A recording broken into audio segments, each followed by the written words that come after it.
Assalamualaikum geng, hari ke-8 persiapan sebelum misi ride ke Eropah. Satu hari satu masjid keliling Malaysia bersama GT Max.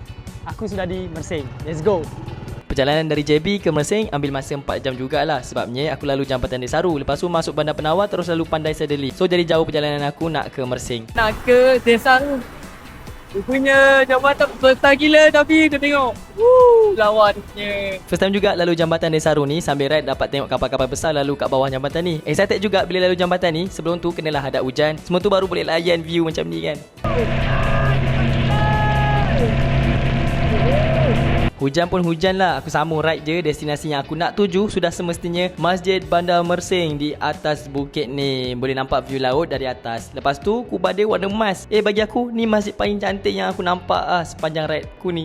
Nak menangis jugalah bila nampak view secantik ni. Alhamdulillah geng, aku dapat offer sekali lagi dari AJK Surau Kampung Air Merah Mersing untuk bermalam di sini satu malam sebabnya di area Johor agak susah nak tidur masjid. Kebanyakan masjid dikunci lah. So bila dapat ni memang bersyukur sangat lah. Malam ni aku stay di Surau Air Merah ni.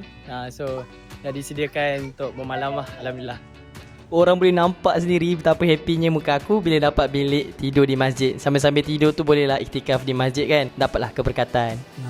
Alhamdulillah geng. Diberi orang cakap rezeki juga. Dapat bilik imam. Orang cakap bilik hazlah kan. Untuk kami berehat lah untuk malam ni di Mersing. Alhamdulillah ada satu bilik khas untuk kami untuk tidur dan rehat lah. So, terima kasih Imam yang berikan kami orang cakap lengkap lah, package lengkap lah untuk kami berehat sebagai musafir.